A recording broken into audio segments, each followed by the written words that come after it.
Okay, I think all of you have been back from lunch, so which means that you're going to snooze for a little while. But don't do that, right? Because we have a very exciting program that's coming up for you, and we have a special guest, Dr. Raymond, right? Tan, that will actually be talking to you on Sabah's, what Sabah's attraction and Lure that is actually for supply chain professionals like us. Okay. So this is very interesting. Very good afternoon, Dr. Raymond Tan, Sabah Minister of Industrial Development. Pauline, President, where's Paul? My fellow colleagues from Supply Chain Asia, distinguished guests, ladies and gentlemen. It is really my honor to be here. I think I'm very happy to see a great turnout. I think mostly because of the fact that all of you are very passionate about industry, very passionate about supply chain, and very passionate about the region. I think the region is one of the best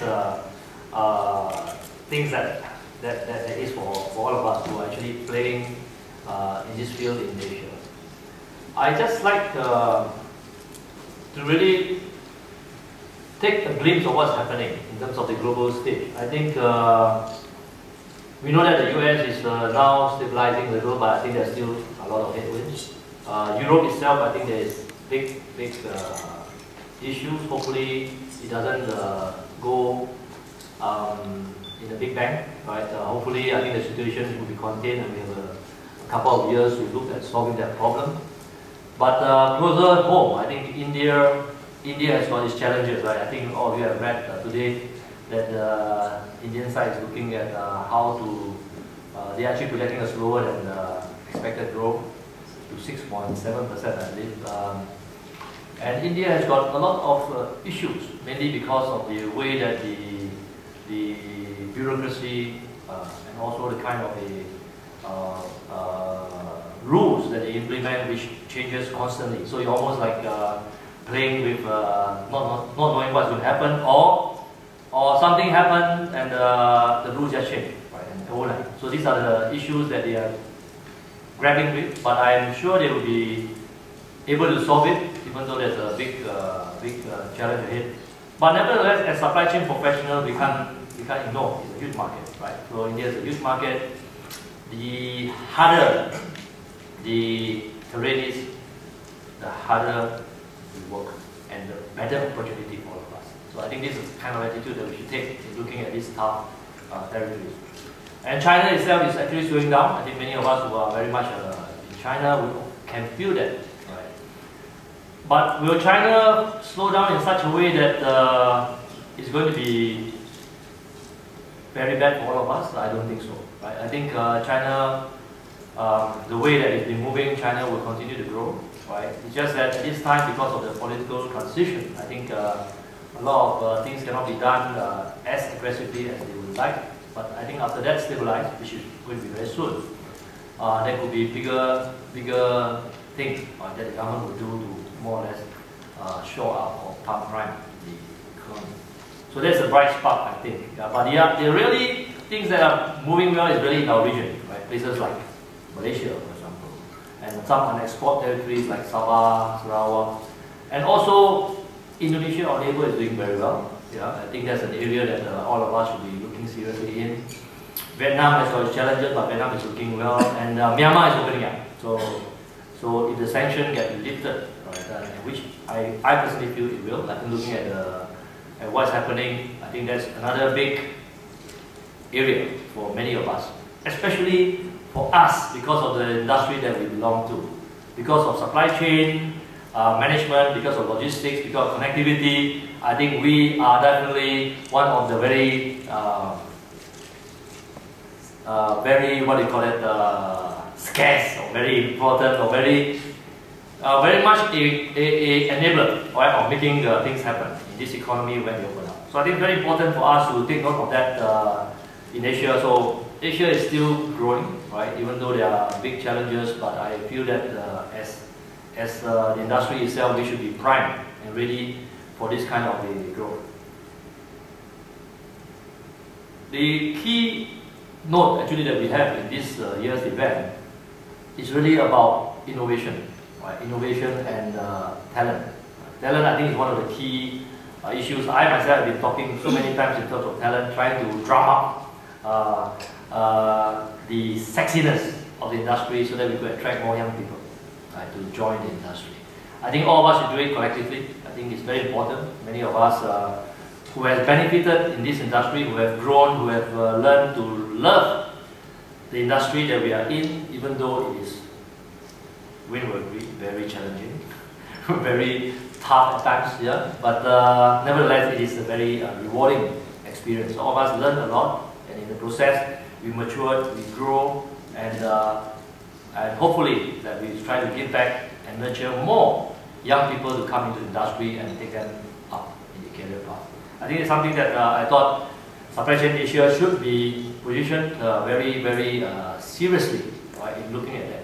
Not just about developing people who are in the industry, but at the same time looking at how to attract people into the industry. And then by creating a framework, a curriculum to take them up very quickly, right?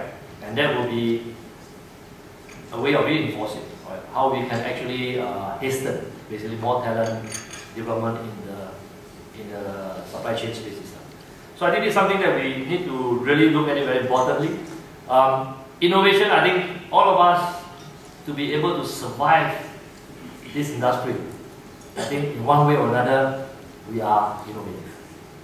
Right? Because without innovation, I don't think any of us would have survived the industry. It's a hard industry, right? Industry where costs keep going up, rates keep coming down, right? Because we face, I mean, I'm sure there are a lot of shippers around here, yeah. Every time you are also under competitive pressures, you want the cost to come down all the time. But at the same time, when we operate in hard economies, the cost and inflationary trends is something that you can't avoid, right? So the only way that you can do it is by looking at innovatively, always changing, priming and pushing, right, productivity into your processes, into your people, into the ways you do things, into the way that we collaborate and connect so that we can actually provide a more efficient and cheaper service all the time. But having said that, there's always a limit as to how much we can do. So I think it's very important. I thought that Supply Chain Asia should also take the lead in looking at some way of benchmarking. Benchmarking in terms of what is the actual indication of a doable rate in most of the services. Today, I think a lot of us, 3PL especially, suffer because when we go into the industry, we go into bidding. Right? Sometimes you get squeezed into a situation that you are actually doing at a loss. Right? But you know that losses are not sustainable. Right? So I think it's very difficult when a service provider operates and do at a loss.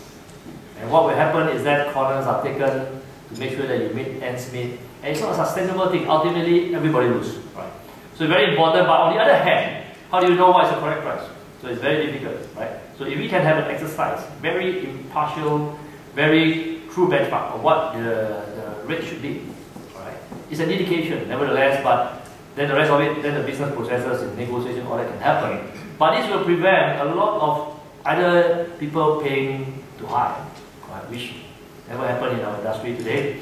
But it's always the other way around, people paying too low, because there are people who will prepare, like they say, a fool is born every day, a sucker is born every day, I think, to be more precise. But you have that kind of situation. But that situation doesn't actually do well for the industry, right? Because then we are all slowed down and we have to start getting up again. And who will invest in innovation if there's no value to be created out of that, no value that is appreciated? So and that's the part that we need to work on, because otherwise innovation gets dampened. We are all innovative in our ways to survive the onslaught of these kind of challenges, but there has to be a way or a better way of doing it collaboratively, right? Not as just a provider, but also from the service user point of view. So I think it's something that we need to work very seriously as an industry, which I am actually looking at Paul. Paul has been a fantastic leader of this community. I think without his passion, all of us would not have been meeting here in such an environment. You notice our environment is very different from others because it is very casual, purposely meant to be. Even with the minister here, I hope the minister don't mind, is our way of ensuring that the casualness allow you to feel that you are at home, you are among friends, you are talking to people that you can trust, because we don't take your whatever you say negatively on that basis. We trust you, and we are here to share problems. So I speak very openly. So my problem is also some of your problem. Same thing, just like your problem is also some of the problem. So I think when we share that, I think we have a better chance of collaborating, better chance of looking at how we can solve it together. Right? And as an industry, because the industry is going to grow, whether you like it or not, the industry will grow. So we need to bring in more and more people who can feel for the industry, who can then take the next step in pushing the industry to greater and greater heights. I think it's very, very important. I would like just to add that personally I've been involved from the beginning with Paul, trying to put some discipline in the man, which is obviously very difficult. All of us who are friends of Paul will know that, especially I'm his boss, even worse. But he has a very strong characteristic, which is something that not normal, not natural, I would say. a huge motivation to do things right, and if he believes in it, he's so in it, he will go all out. He will drive you like crazy. Right? So, but yes, he believes in it. So I think it's very important that we make him feel appreciated on that basis, and I thought maybe we should just give him a big hand. The first time I never complimented him. So when he worked for me, I always scold him, because my job as a CEO, as the leader of the company, is actually to drive everybody crazy, to drive everybody to the fullest potential. And if you start to praise everybody, they think, oh, you know, I'm very there. You say I'm very good, so I'm very good. I don't have to do anything more. But you're bad. This is what you should do. So that's how maybe I'm a bit of a responsible for what he is today. But having said that, I think it's always glad to have this kind of a forum, a gathering where we can speak our hearts out, whether we're from whichever side. And don't forget, your sides change. You know, some of you sometimes become the other side, sometimes you become this side. But like someone said this morning, I can't remember, one of the speakers mentioned that it's not about which side you are. We are all in the same chain. We are on the chain. Right? So we are all part of the chain. So in order to get things moving the way that is good for the world, all right? And all of us should work together, connected, right, as its chain, as what supply chain should always be. Right. So I think it's very important for us to take note of that. Right. Even though I'm here among, we have my big competitor is looking at me like, but we are all, you know, we compete, we collaborate, we are friends, and in cases where we have to do business, we compete because it's a business thing. There is nothing wrong with that, right? So I think we should be able to enjoy and be open to each other so that we can solve big problems, big issues, so that we can move the industry further ahead and allow the rest of the professionals in the organization, in the organization that we have, to actually feel that way. Right? Because if you work community on silo, I think it's going to be very boring, and we cannot achieve what we have to do. Right? There's enough business for everybody, seriously.